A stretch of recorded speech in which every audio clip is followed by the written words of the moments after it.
Hello my people, welcome to Mental Wellness Show. Today being on Monday, na bila shaka tunahakikisha kwamba tunakuweka sawa katika jamii, tuhakikisha kwamba watu tunaishi tukiwa sawa kiakili na pia kifikra, tusione ama tusije tukafanya mambo ambayo tunaweza kuathiri watu wengine na pia kujiathiri sisi wenyewe. Unapata kwamba kumekuwepo na visa vya watu kujitoa uhai katika jamii, na ndio maana tunazungumzia angalau tuweze kuokoa maisha.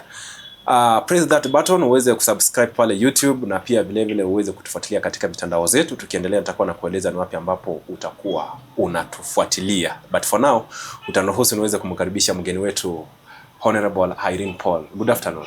Afternoon to you. Uko salama? Nashukuru. How is the year? Awesome. Bado tunasema happy new year. Itakuwa ni mwezi wa pili. Ni kweli tuko mwezi wa pili, lakini tunashukuru Mungu. Wow, asante sana. Welcome to the Mental Wellness Program. Asante. Tunataka tusaidie watu katika jamii. Yeah, kwa yule ambaye anakutazama for the very first time, nimetaja Honorable Irene Paul. Who is this Honorable I'm talking about? Irene Paul is a licensed counseling psychologist. Yeah. Pia ni mwandishi wa vitabu. Yeah. I'm an author. I'm a mediator. I'm so many things. Yeah.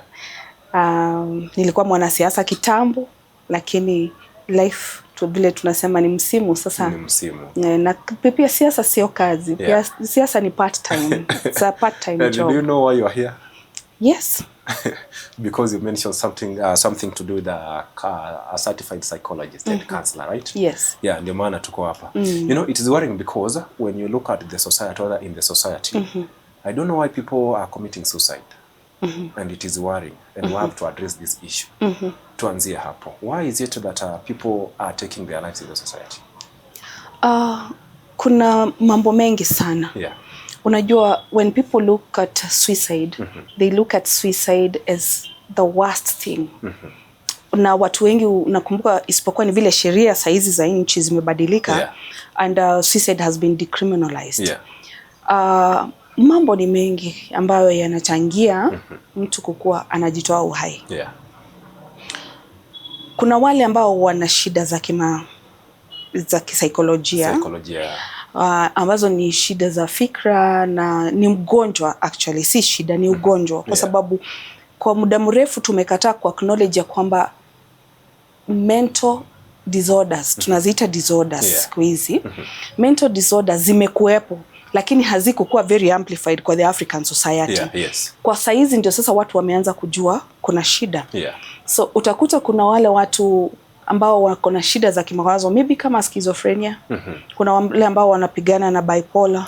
Kuna wale wanapigana na bipolar. Unajua kuna aina nyingi, kuna bipolar 1, bipolar 2. Kuna wale watu ni depressive, na kuna wale watu wamesukumwa na maisha kwa sababu maybe hata grief. Kwa sababu there are people who never ever get over grief. So unakuta mtu amempoteza mpendwa wake, lakini maisha yamebadilika kutoka hapo. That is why unaona mtu anasema kutoka wakati mzazi aliaga ama mume ama mtoto, maisha yamegeuka. So unakuta hizo ndio shindikizo nyingi kwa kujitoa uhai. So si kutaka, because it is pain. It's actually people try to run away from pain. And this pain, you see, it's not ile ya kugongwa na kitu ati una usaha tunaweza kufinya tutoe usaha tumuone daktari ashone. It is emotional pain. So emotional pain ndio imekuwa ikishindikiza watu wengi, because hawajui jinsi ya ku go through that pain. Wengine unakuta ni divorce, unakuta kuachana katika hali ya kindoa. Huyo mtu anashindwa kumanage. Sana it is about the society. Society tuseme tumekosa kukua na support systems ambazo zinatusaidia ku go through mambo ambayo ni mazito, kwa sababu kila mtu ana mambo yake mazito. So as you realize saizi vile tunaishi, tumerudi zile mtu anajikaisha. And do you think that is the problem that is happening right now? Because you are trying to ask ourselves, ndio mtu afike hadi anajitoa uhai. Hatukuona dalili zozote. Dalili zimekuwepo, zipo. We never miss the signs. Lakini huwa tunajua wakati it is too late. It is too late. Kwa mfano nikuulize tu, Derek. Ulikaa chini na jirani yako lini mwisho? Hapo kweli, hapo naona ndio kuna changamoto kwa sababu tunatoka asubuhi mapema, tunaingia usiku, kesho yake unatoka. Mnapatana weekend peke yake. Hiyo weekend labda ni kwa dakika tu, like we don't have that much time. Yeah. Sasa nikuulize tu kwa sababu tumesema tunazungumza mambo ambayo yatasaidia mwenye atakuwa anatuangalilia na anatusikiza. Umesema tu a good example, mnaonana weekend. Mkikutana weekend, je, mnaulizana nini? Ushawahi kaa unauliza jirani yako umekuaje? How have you been? How is life? How are you doing? Just that simple gesture. Mnaulizana hayo maswali? But what if you ask them and they tell you they are okay? They will tell you they are okay, but you will not miss the signs. Hiyo ya kukua okay. Kwa nini watu wengi wanasema I am okay when I am not okay? Ni kwa sababu society ilitufunza kutokubali hatuko sawa. Tuliambiwa ni lazima you put a strong face out there. You must always not let people know what you're going through. Which was a mistake. That was a misinformation. It was a mistake, Yes, it was a big mistake. Kwa sababu unakuta sasa watu wanakufa na mashida zao kwa sababu waliambiwa usiongee shida zako, usiseme unaumia, pambana kimwanaume ama upambane kivyako. You see? Now what happens? You get into depression, you sink deeper. Hakuna mtu wa kuzungumza na yeye, hakuna mtu wa kukuuliza unaendeleaje, even checking on you. You know that is a gesture that we ignore. Someone is just writing a message to you and asking you, how are you doing? Are you okay? Just that concern. Kwa mtu ambaye maybe anapitia shida za kimawazo, ni jambo la maana sana. So that is where the society is. That is why they will say, before so and so died by suicide, na kweli hakuwa anachukua simu. Hakuwa anapokea simu za watu. Ama alichapisha ujumbe mahali, tukadhani tu the way the society is, everything we take it as a joke. Exactly. So kutoka kwa hiyo, like the way the society has been socialized, and maybe kwa mtandao umeona mtu anaandika my life is over, I am done trying, I can't try anymore. Ushawahi enda kwenye comments unaona vile wanamwambia? The comments are very harsh. The comments are insensitive. Tasikia wakikwambia ni sawa utuache sisi tukiendelea na maisha, wewe enda utuwekee nafasi. Utuwekee mahali pa kuchaji simu. Unaelewa? Ndio hiyo sasa. Kimzaha kidogo unasikia kweli yule mtu alifanya nini? Ameondoka. Kwa nini? Ni kwa sababu hatuna nafasi za kusikizana. Listening to another person has become a nightmare. We are too busy. We no longer have the communal lives. It is now we are having individualistic lives. So ni pambana na mambo yako, yakikushinda kivyako, hiyo ni shida yako. Which is now the problem, because mimi nikichunguza hapo nyuma na nikiangalia jinsi wazazi wetu walikuwa, tuliliona kama ni jambo ambalo si nzuri. And I believe itaguza watu wengi ambao wamelelewa kwenye kijiji kama mimi. Unakuta mama zetu walikuwa, kuna mtu anapita, ule mama mwingine kutoka kwa ile boma nyingine anapita, anaitana, anasema mmelalaje, mko salama? Unaelewa? You remember? I remember. So wanakuwa na wakati wa kuzungumza na kujuliana hali asubuhi mapema. Na utakuta kama kuna jambo mama yangu maybe angetoka nje kwa nyumba, waende wanongonezane. So sikujui kama alikuwa anamuelezea mume wake wamekosana usiku ama kumeendaje, lakini atarudi akiwa sawa. Wamefurahi, wamekuwa na dakika kama 30 ama dakika 20 ama hata 5, lakini wamekuwa na, we no longer have conversations. So mambo yanakuwa mengi, yanakuja and people are defeated. That is why they find the only way solution is finding an exit. But allow me to bring you back. Like for example, we have a recent case here in Nakuru County, in Molo, in Molo constituency. Kumekuwepo na kisa ambacho mama alijitilia sumu ama alitilia wanawe sumu, na pia naye akajitilia sumu katika chakula. Kwa bahati nzuri wakakimbizwa hospitalini. Sasa hivi tunamshukuru Mungu wako uhai. Tunakuwa tunajiuliza sasa, iwapo mama atafika mahali aone hakuna haja ya kuishi, hatujui ni kipi kilimsukuma. kuweza kufikia watu hawa katika jamii, sisi ambao tupo tunachukua hatua zipi? Tufanye nini kuweza kuhakikisha kwamba tunawafikia? Kwanza usisahau ya kwamba kabla tufike kwenye society kuna familia kwanza. Kwa sababu nimekuwa nikiona watu wakijiuliza mara nyingi, where was the family? Did somebody miss something? But nataka pia uelewe kuna shida katika familia. So ukumbuke kitambo, that was the first unit ambapo mambo yalikuwa yanakuwa solved. But sasa the families, there is a lot of disintegration. Sasa maybe huyu mama alitafuta mtu wa kuzungumza naye ama wa kumsikiza, akakosa kabisa. Ama akaambia mtu jambo akampuuza. Kwa sababu mama awe mjamzito, watoto 3, awale afike mahali fulani, utakuta ni changamoto ambazo zilichangia kufanya nini? Yeye kuwapa sumu, kuona kama dunia inaweza kuwa this unfair kwangu.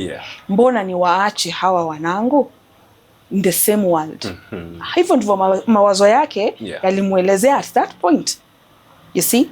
And that is why I normally say, don't blame a person before you listen to their story. Maybe kama angepata tu mtu mmoja tu wa kumsikiza, amwambie nielezee shida. Maybe hata ni chakula.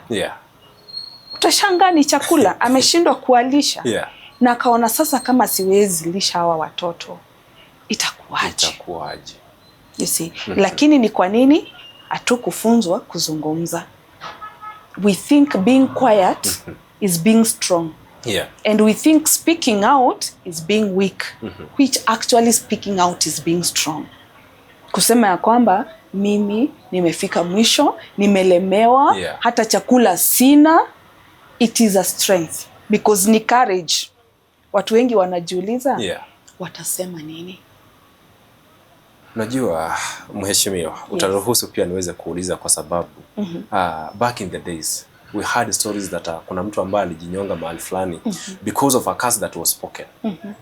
Hatutaki kukubali kwamba we have mental issues. That is the problem. Should we first agree that we have challenges with them? Yes, they are there. And utakuta wengine ni vitu zina run kwa family. Utakuta maybe schizophrenia runs in the family. Lakini kwa sababu ya culture na society watasema wale lazima kuna laana iliwacho. Kuna mtu ukiangalia, kuna mtu alishawahi jinyonga katika hiyo familia. Ni kweli. Tena ndio huyu mwingine ametoka. So utakuta kuna ugonjwa because there are some of mental disorders that are genetic. You see? Na jinsi ninavyokuelezea is just misinformation. Kwa sababu kwa kweli kuna dawa. Utameza dawa na hata kama utazimeza kwa muda mrefu lakini utarudi kufunction normally. It is a possibility. But also hizo dawa kuna wale wengine huzitumia and then wanawacha. You see? So ni dawa ambazo ukipewa unafaa pia kuelimishwa disadvantages, challenges zenye utakumbana nazo because kuna zingine maybe wale wanatumia, kuna zingine zitawafanya walale sana, kuna zingine zitawabadilisha kitabia. You see? So you educate them about what they expect kwa hiyo madawa. So vile naweza sema kuna gap kubwa sana ya information ya mental disorders. Kama jinsi umesema, kuna huu ugonjwa umeusikia mara mingi, sijui umesikia watu wakitaja bipolar. I've heard. Bipolar. Na maybe umeweza kuona watu kadhaa wakijitokeza na kusema mimi nimekuwa nikipambana na huu ugonjwa. Jambo ambalo ni muhimu ni kwamba lazima tukubali hizi challenges zipo na hakuna uchawi. Si uchawi na si hizo wanasema witchcraft ama sijui kurogwa sijui kuna nini because nasikia kuna mambo mengi. Unasikia mtu amebebwa amepelekwa nyumbani sijui akafanyiwe mambo ya kitamaduni. We do not want to dispute that part kwa sababu kuna wale wanaiamini. Lakini the truth is as a professional it is not madness. It is not witchcraft. It is a disorder that is manageable, that is treatable. Now ningependa pia uweze kutusaidia. I've heard from people that it can spread. Like for example, the way diseases they transfer from one body to another or from one person to another. Is the mental issues also transferable? I'm trying to imagine we were having a conversation with a friend. Alikuwa ananiambia kwamba if you're having a patient, like for example, you said bipolar, you have a friend or rather a family member who is suffering from bipolar. Is that sickness affecting these other people? They are also being affected. Yes. Now they are also having mental issues. Can it be now we are transferring from one person to another? We are kona hii changamoto. Sasa kwa vile sisi ni watu wa familia na tumeshindwa vile tunamshughulikia, tunapata pia sisi tunaanza kuwa na msongo wa mawazo. Start developing mental issues. Ni kweli, nakubaliana na wewe kabisa. Kwa sababu wacha hata tusiende mbali kwanza kimawazo. Normally tuchukue tu hata mtu wa kawaida. Kuna kitu inaitwa caregiver syndrome. Assuming unamtunza mtu ambaye ni mgonjwa, you are a caregiver. Utakuta huyu mtu ako na burnout, ako na stress, na isipochungwa itaenda hata ikuwa depression. Why? Because haelewi jinsi ya kujitunza akitunza ambaye hayuko sawa. Unaelewa? So as you've said, kutunza mtu ambaye ako na bipolar, na maybe it is untreated ama schizophrenia ama nini, kuna wakati situation inakuwa mbaya sana. Na ndio maana unaona watu wengi wakati situation ni mbaya kwa sababu ya kukosa information wanawafungia. Sijui kama umeona hizo cases ya kwamba mtu amefungiwa kwa nyumba, wamemfunga na kamba, ni kwa sababu hawaelewi. Hawaelewi kwamba maybe ni dawa, kama alikuwa anatumia dawa, maybe dawa zinafaa kubadilishwa kwa wakati fulani. Ama hawaelewi ya kwamba dosage maybe haifanyi, maybe vile mtoto anaenda akiwa mkubwa, maybe alianza akiwa mdogo, maybe dosage sasa inafaa kuongezwa as vile anaenda akiwa mtu mzima ama akikomaa. Mambo ni mengi, na vile tu nimekueleza, it is about misinformation. People don't have information. So unaona katika hiyo hali ya kupigana, kumfungia kwa nyumba, sometimes amekuwa violent, sometimes umesikia ametoka alienda ajulikani alikoenda. You know, you have seen people saying that kuna familia huyu wetu amepotea na akona taahira kidogo za kimawazo. So inakuchosha pia, na hapo ndio unapata sasa kunaingia tena, kuna mtu ako na depression, ako na mawazo pia, kwa sababu si rahisi kutunza mtu ambaye ako na shida za kimawazo na maybe ako violent ama maybe hafanyi kazi tena. Kumbuka kuna ingine ni atakaa tu haezi kukua productive. So what happens? Atakutegemea financially. You have to provide. So what happens? Unakuwa na mzigo. Kwa sababu nakumbuka huyu ni mtu anaweza jifanyia kazi, kwa sababu lakini kwa sababu ya changamoto za kimawazo unakuta amekuwa hawezi tena kufanya kazi. Because there are those severe cases and very extreme. Ile kama familia haina uwezo ya kumpeleka mahali maybe a mental institution, itabidi tu kae naye nyumbani. So unapata familia inakuwa na uzito wa kimawazo. Pia wanakuwa na stigma. There's a lot of stigma.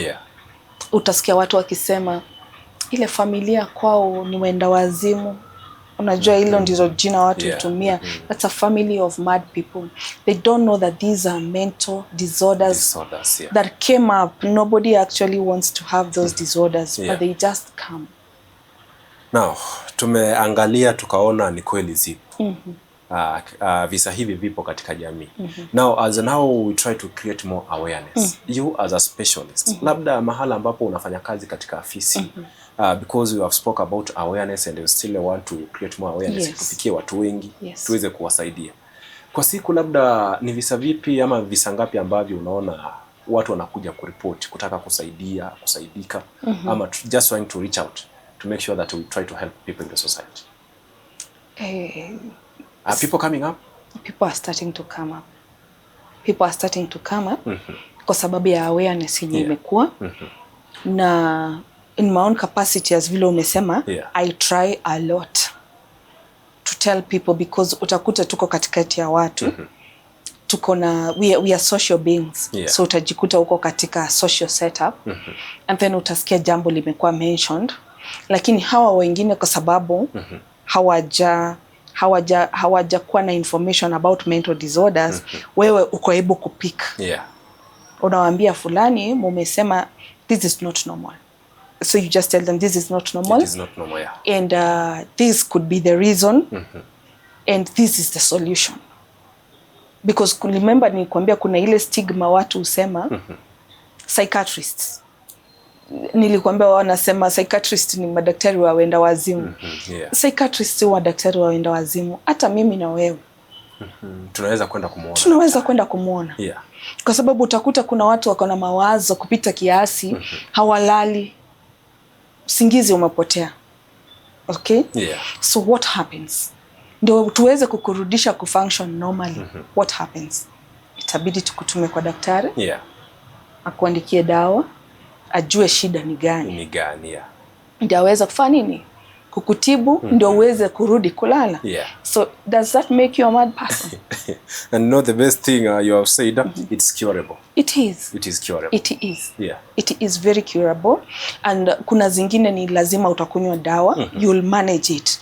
You see, utakunywa dawa kwa muda mrefu. And it is okay. It is better to take that one pill a day, yeah, and function normally than refuse to take that one pill a day and lose everything. You know, because sasa utakosa kujielewa. Yeah. Kwa sababu nimekwambia kuna levels.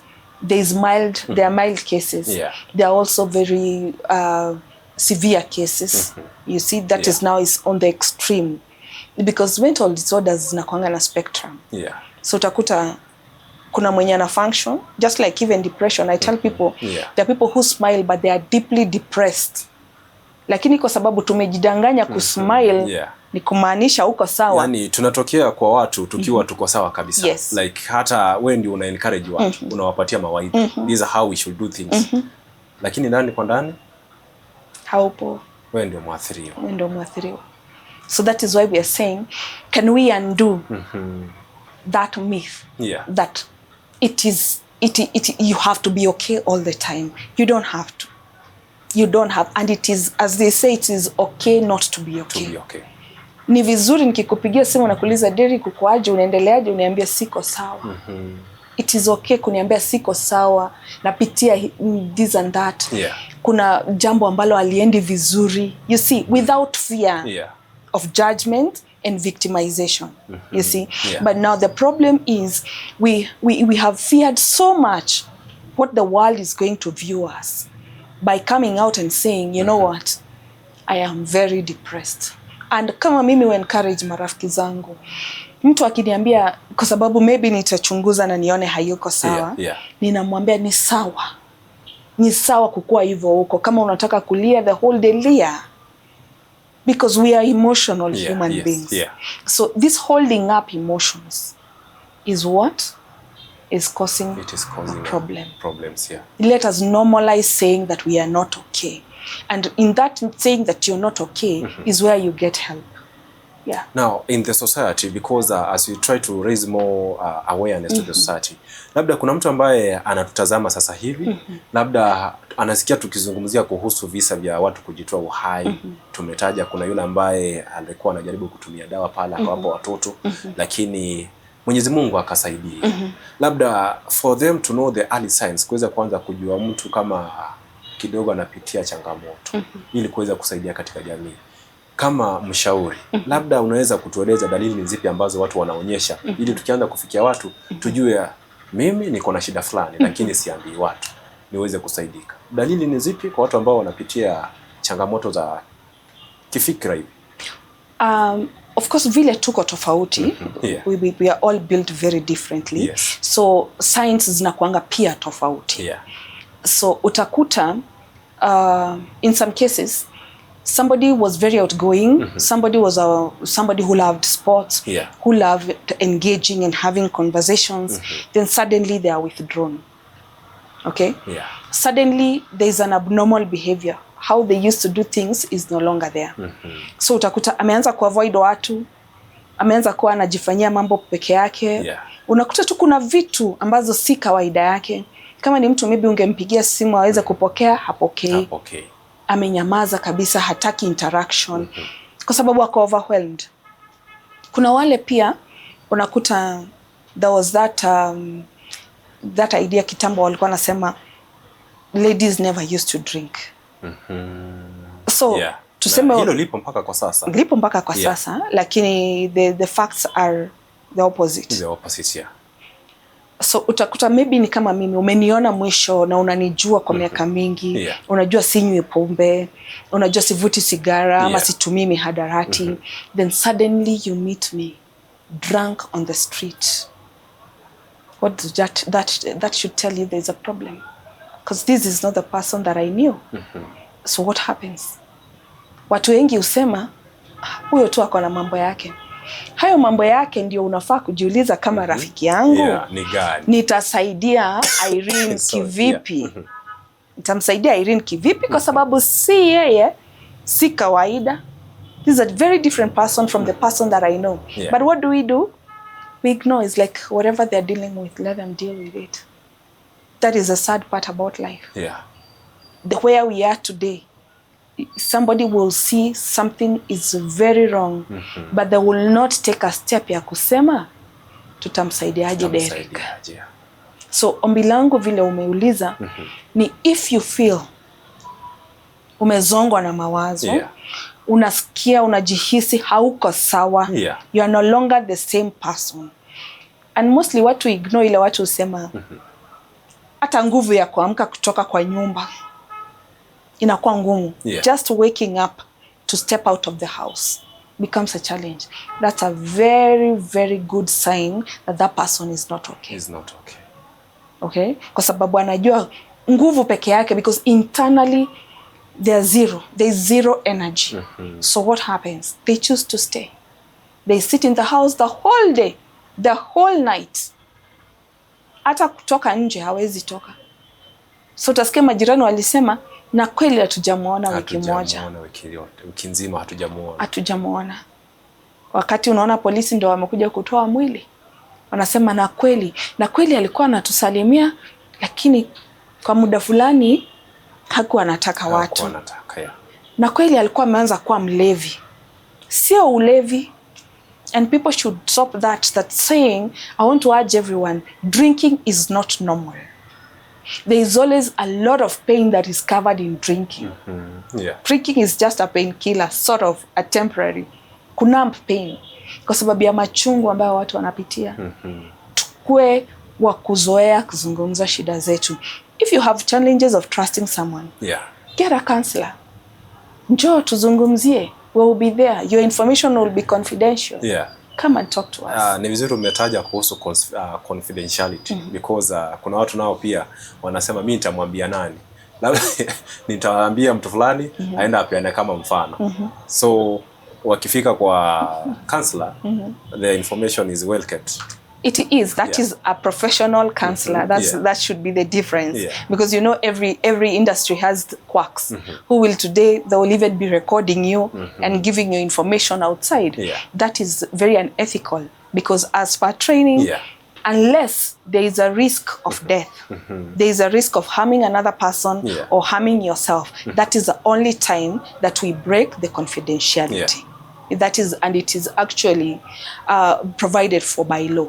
Yes. Wow, thank you. I have another example. You know, I have shared with many people on issues to do with mental health and how to deal with it.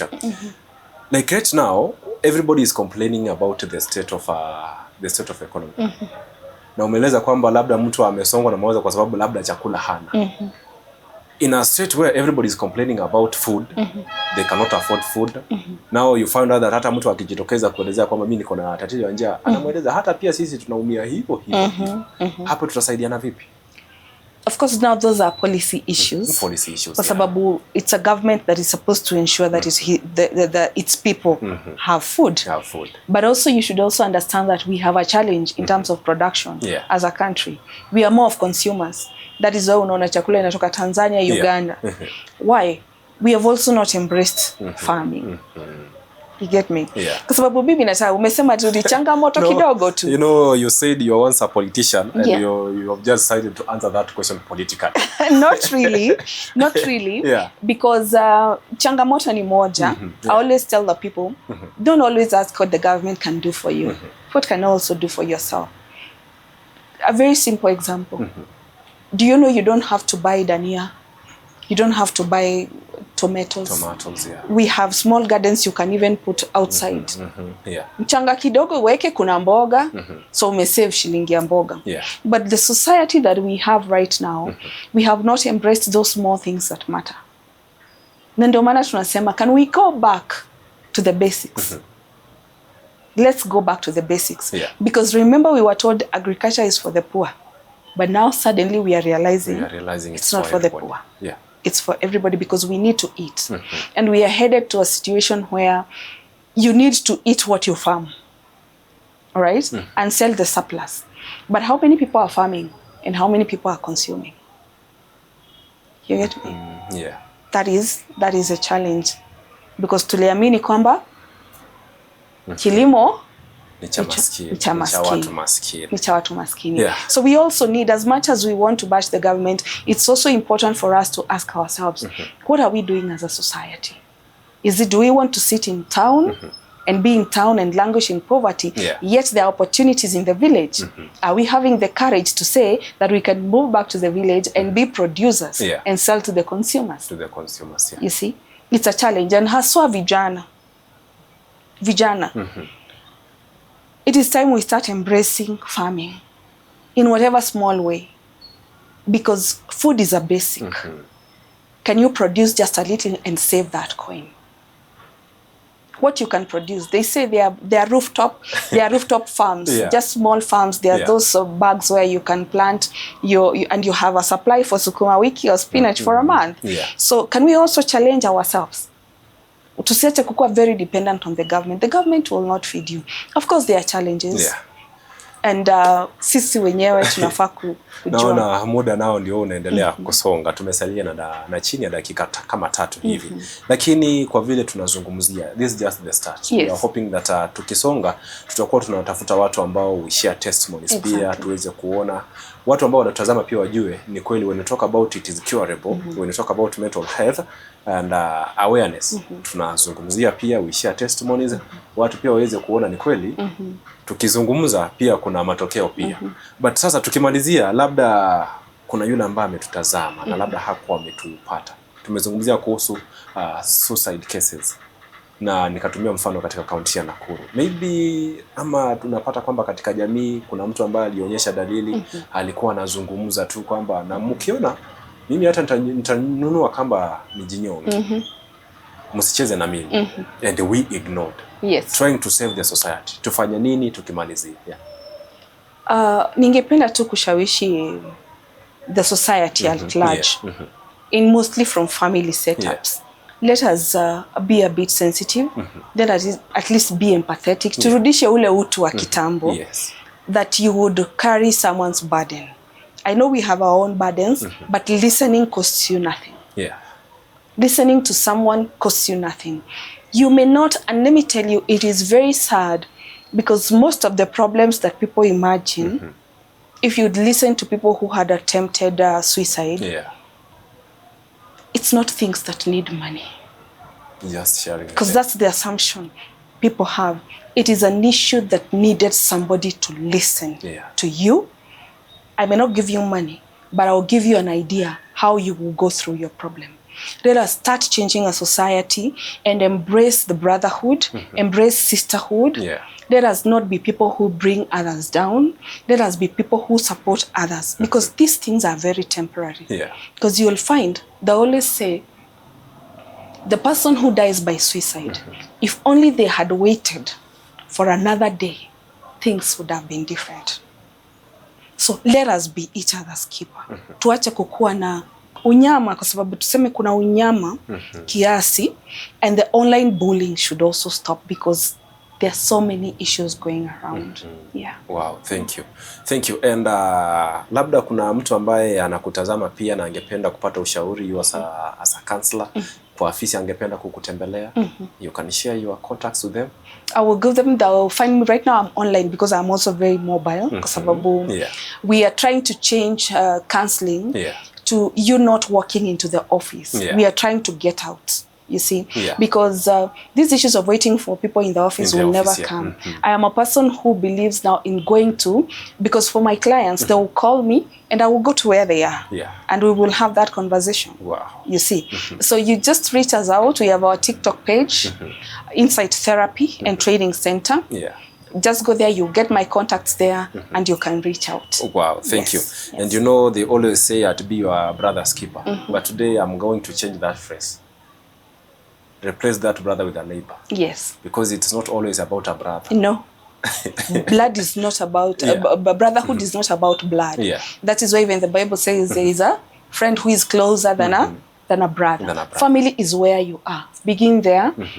And then the rest will follow. Yeah, but remember the foundation is very important. If you are not able to be in harmony at home, it will be a challenge even to be at harmony with your neighbors. You know, the way they say share, like, and subscribe, but today we are coming with a different phrase. When you see somebody who has he or she has a mental issue or other problem, and they are not speaking out, or they don't want to open up, you can share with them. Try to make sure that you reach out to them and uweze kuona ni vipi ambao unaweza kuwasaidia. Mimi naweza kukosa kuzungumza, lakini nikizungumza na marafiki yangu pale naweza kumueleza. Ama naweza kukosa kueleza rafiki yangu, lakini kwa vile unanijua kama rafiki, unajua siko sawa. You come to me, ask. Kama nitafunguka, well and good. Lakini kama bado sitazungumza, try to insist uweze kujua ni yapi ambayo yananikumba. Kuna yale ambayo tunaweza kuyatatua sisi sote. And just today is just the start. This is a mental wellness program, and itakuwa inakujia kila siku ya Jumatatu kuanzia saa 9 hadi saa 9:30. Ni dakika 30. We invite guests. Leo tumekuwa na Honorable Irene Paula. Tumeweza kuzungumzia, she's a certified counselor and registered, sorry. Na hivi tukiendelea hivi, basi ombi langu ni kwamba tutakuwa tunafikia watu wengi ili kuweza kuokoa maisha. That has been for today. Till next Monday, you are taking a very short break hadi Jumatatu wiki ijayo. Kwa heri na kutakia wakati mwema.